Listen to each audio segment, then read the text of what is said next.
ईद के दिन सुबह माँ फातिमा बहुत ही व्यस्त थीं। वह आटा गूंथ रही थीं क्योंकि उन्हें सुबह ही सारे काम पूरे करने थे। उधर 8 से 10 साल के दो छोटे छोटे मासूम भाई अपना खेल छोड़कर माँ के पास आ गए और कहा, अम्मा आपको याद नहीं, आज ईद है, जरा बाहर आकर देखो तो सही। मोहल्ले के लड़के लड़कियां नए नए कपड़े पहनकर कितने खुश हैं और हम दोनों ने तो अभी तक नए कपड़े भी नहीं पहने। क्या इसका मतलब यह है कि हम आज ईद नहीं मनाएंगे? थोड़ी देर बाद वे फिर बोले, अम्मा जल्दी से हमारे नए कपड़े पहना दो, हम भी उनके साथ खेलते खेलते ईदगाह जाना चाहते हैं। जब अब्बू आएंगे तो उन्हें हमारे साथ भेज देना, हम उनके साथ वापस आ जाएंगे। माँ ने बच्चों के सिर पर प्यार से हाथ फेरा, उनके माथे को चूमा और बोली, अभी ईदगाह जाने में काफी वक्त है बेटा, तुम लोग बाहर जाकर थोड़ा घूम फिर आओ, फिर मैं तुम्हें नए कपड़े पहना दूंगी। हो सकता है तब तक तुम्हारे अब्बू भी आ जाएं और तुम्हारे लिए नए कपड़े लेकर आएं, तब तुम अपने अब्बू के साथ ईदगाह चले जाना। अब जाओ बेटा, बाहर जाकर थोड़ा खेलो, इस बीच मैं अपने काम निपटा लूं। दोनों भाई बोले, जी अम्मा। फिर अचानक छोटा भाई मासूमियत से पूछा, अम्मा क्या अब्बू हमारे लिए नए कपड़े लेने गए हैं? माँ ने दोनों बच्चों को गले से लगा लिया और बोली, हाँ बेटा, तुम्हारे लिए नए कपड़े आएंगे, मैं तुम्हें जरूर पहनाऊंगी। अब तुम लोग बाहर जाकर खेलो, सब ठीक हो जाएगा। माँ ने अपने रब पर भरोसा किया और बच्चों को दिलासा दिया। दोनों भाई खुशी खुशी बाहर चले गए। माँ ने अपने आंचल से आंसू पोंछे और मजबूरी में अपने काम में फिर से जुट गए। कुछ देर बाद दोनों भाई रोते हुए घर लौट आए। उनकी आंखों में आंसू थे और उन्होंने माँ से कहा, अम्मा वे लोग हमें अपने नए कपड़े दिखाकर चिढ़ा रहे हैं। वे कहते हैं, देखो तुम्हारे पास हमारे जैसे नए कपड़े नहीं हैं, अगर होते तो तुम इन्हें जरूर पहनते। वे यह भी कह रहे हैं कि हमारे अब्बू कैसे हैं जो ईद के दिन भी हमारे लिए नए कपड़े नहीं लाए। वे हमें ईदगाह चलने को कह रहे हैं और बोल रहे हैं, जल्दी से नए कपड़े पहन कर आओ, अगर आना है। हम खजूर के पेड़ के नीचे खड़े हैं और तब तक इंतजार करेंगे जब तक तुम हमारे साथ न चलो। फिर छोटे भाई ने कहा, अम्मा अब्बू अभी तक क्यों नहीं आए? माँ ने कहा, अभी ईदगाह जाने का वक्त नहीं हुआ है बेटा, तुम इतनी जल्दी क्यों कर रहे हो? नमाज के लिए अभी समय है, बाहर जाकर थोड़ा खेल आओ और देखो तुम्हारे अब्बू कहाँ हैं, उन्हें ढूंढ कर ले आओ, तब तक मैं अपना बाकी काम निपटा लूंगी। अगर तुम्हारे अब्बू नए कपड़े लाते हैं तो मैं तुम्हें अच्छे से तैयार कर दूंगी। फिर मिठाई खाकर अपने अब्बू के साथ ईदगाह चले जाना, ठीक है? दोनों भाई बोले, जी अम्मी। अम्मी ने अपने दिल को मजबूत किया और बच्चों को तसल्ली दी, लेकिन जैसे ही उनकी मासूम शक्लों को देखा, आंखों में आंसू भर आए। वह अपने दर्द को बच्चों से छिपाने के लिए एक कमरे से दूसरे कमरे में जाती रही। उधर दोनों भाई परेशान होकर फिर अम्मी के पास आए। अम्मी हम अब्बू को ढूंढने जा रहे हैं। अम्मी ने रुंधे गले से कहा, हाँ जाओ। उनकी आवाज में छिपा दर्द बच्चे समझ नहीं सके। बड़े भाई ने छोटे भाई की ओर देखा और अफसोस से कहा, अब्बू कहाँ होंगे?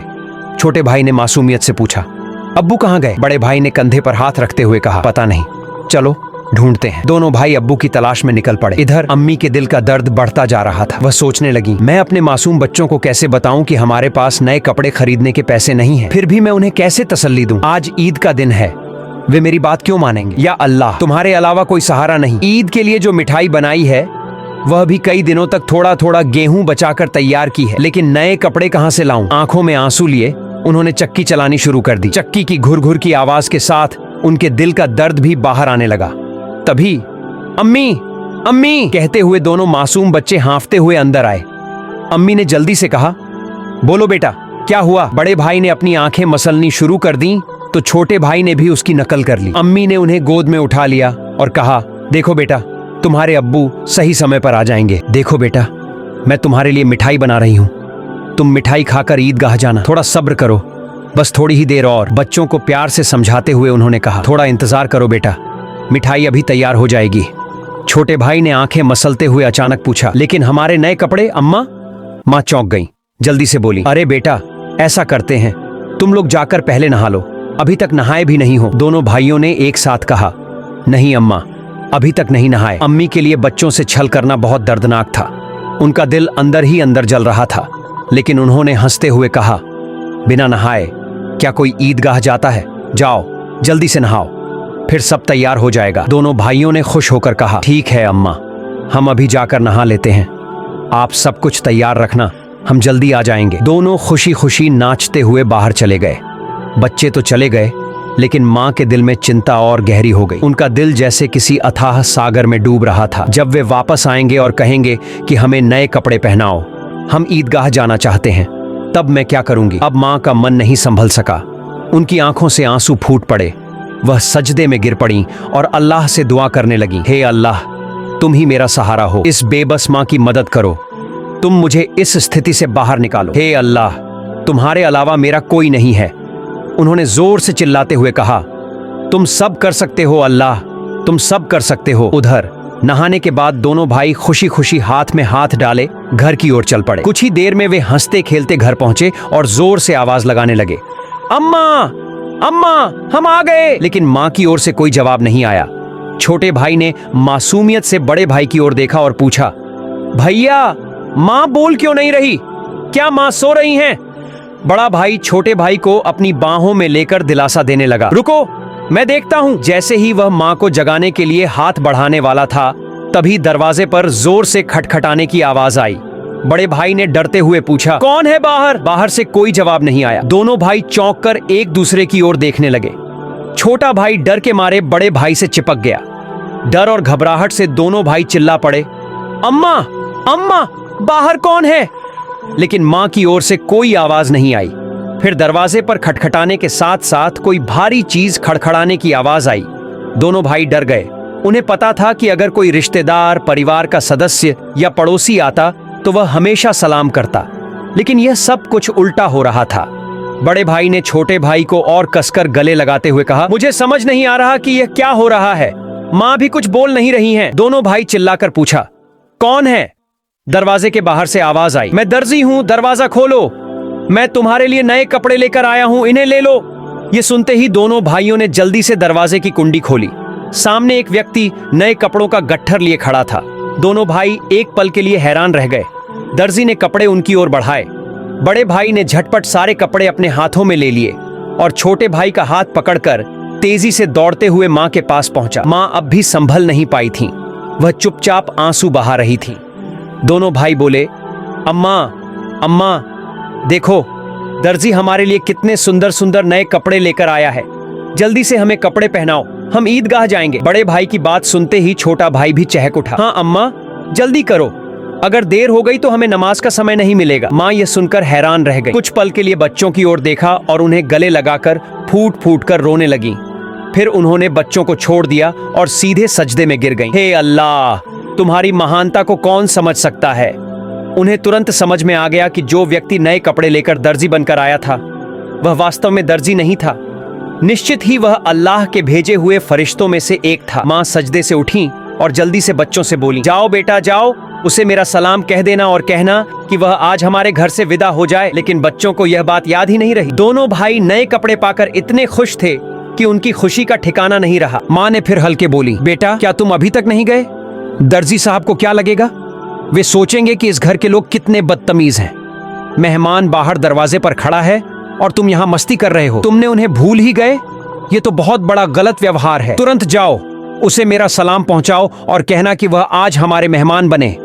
जाओ बेटा, उन्हें बैठक में आराम से बैठने के लिए कहो। बिना देरी किए दोनों भाई दरवाजे की ओर भागे, लेकिन तब तक दर्जी घोड़े पर सवार होकर घर से बहुत दूर निकल चुका था।